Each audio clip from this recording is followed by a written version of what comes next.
Assalamualaikum, salam sejahtera. Terima kasih kerana telah memilih channel ini. Jangan lupa tekan butang like, komen, subscribe dan share untuk Banyak kontroversi di sebalik perbicaraan Najib Razak. Hari ini kita akan membincangkan pendapat Dr. Hamid Sultan Abu Bakar, bekas Hakim Mahkamah Rayuan, mengenai kes perbicaraan bekas Perdana Menteri Najib Razak yang telah dihantar ke penjara. Beliau menekankan beberapa isu yang beliau rasa tidak mengikut amalan kehakiman biasa, seperti pelantikan Hakim Kanan untuk mendengar kes penting dan isu tentang penolakan permohonan Najib untuk diwakili oleh Queen's Counsel sebelum rayuannya didengar sepenuhnya. Dr. Hamid juga menyuarakan kebimbangan mengenai laporan yang menunjukkan konflik kepentingan dalam kalangan hakim dan kewujudan draft keputusan sebelum proses rayuan selesai, yang menurut beliau bertentangan dengan undang-undang.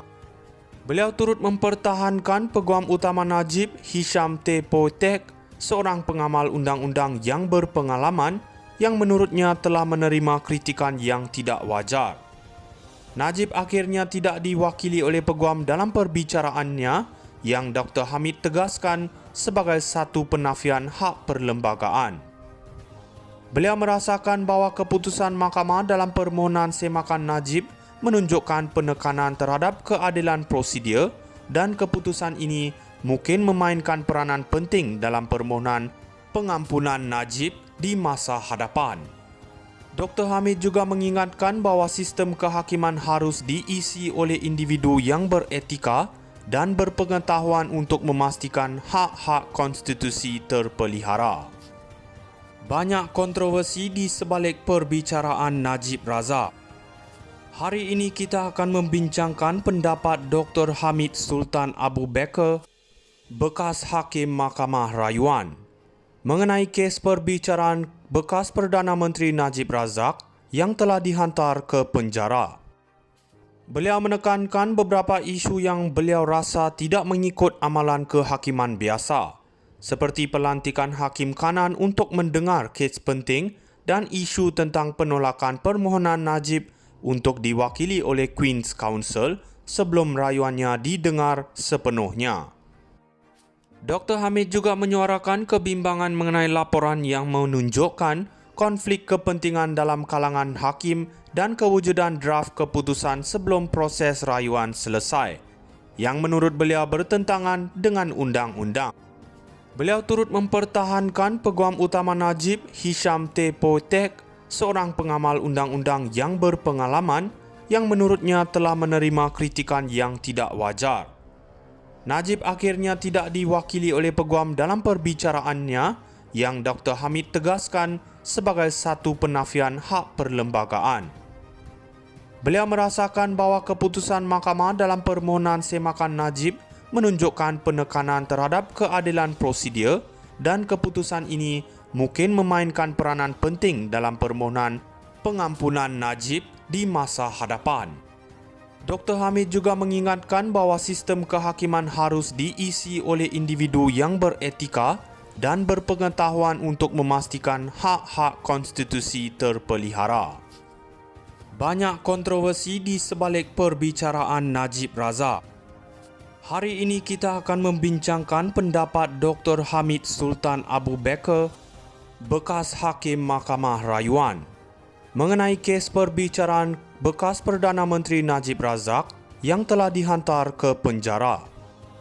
Beliau menekankan beberapa isu yang beliau rasa tidak mengikut amalan kehakiman biasa, seperti pelantikan Hakim Kanan untuk mendengar kes penting dan isu tentang penolakan permohonan Najib untuk diwakili oleh Queen's Counsel sebelum rayuannya didengar sepenuhnya. Dr. Hamid juga menyuarakan kebimbangan mengenai laporan yang menunjukkan konflik kepentingan dalam kalangan hakim dan kewujudan draft keputusan sebelum proses rayuan selesai, yang menurut beliau bertentangan dengan undang-undang. Beliau turut mempertahankan Peguam Utama Najib, Hisham T. Poetek, seorang pengamal undang-undang yang berpengalaman yang menurutnya telah menerima kritikan yang tidak wajar. Najib akhirnya tidak diwakili oleh peguam dalam perbicaraannya yang Dr. Hamid tegaskan sebagai satu penafian hak perlembagaan. Beliau merasakan bahawa keputusan mahkamah dalam permohonan semakan Najib menunjukkan penekanan terhadap keadilan prosedur dan keputusan ini mungkin memainkan peranan penting dalam permohonan pengampunan Najib di masa hadapan. Dr. Hamid juga mengingatkan bahawa sistem kehakiman harus diisi oleh individu yang beretika dan berpengetahuan untuk memastikan hak-hak konstitusi terpelihara. Banyak kontroversi di sebalik perbicaraan Najib Razak. Hari ini kita akan membincangkan pendapat Dr. Hamid Sultan Abu Bakar, bekas Hakim Mahkamah Rayuan, mengenai kes perbicaraan bekas Perdana Menteri Najib Razak yang telah dihantar ke penjara. Beliau menekankan beberapa isu yang beliau rasa tidak mengikut amalan kehakiman biasa, seperti pelantikan Hakim Kanan untuk mendengar kes penting dan isu tentang penolakan permohonan Najib untuk diwakili oleh Queen's Counsel sebelum rayuannya didengar sepenuhnya. Dr. Hamid juga menyuarakan kebimbangan mengenai laporan yang menunjukkan konflik kepentingan dalam kalangan hakim dan kewujudan draft keputusan sebelum proses rayuan selesai, yang menurut beliau bertentangan dengan undang-undang. Beliau turut mempertahankan Peguam Utama Najib, Hisham T. Potek, seorang pengamal undang-undang yang berpengalaman yang menurutnya telah menerima kritikan yang tidak wajar. Najib akhirnya tidak diwakili oleh peguam dalam perbicaraannya yang Dr. Hamid tegaskan sebagai satu penafian hak perlembagaan. Beliau merasakan bahawa keputusan mahkamah dalam permohonan semakan Najib menunjukkan penekanan terhadap keadilan prosedur dan keputusan ini mungkin memainkan peranan penting dalam permohonan pengampunan Najib di masa hadapan.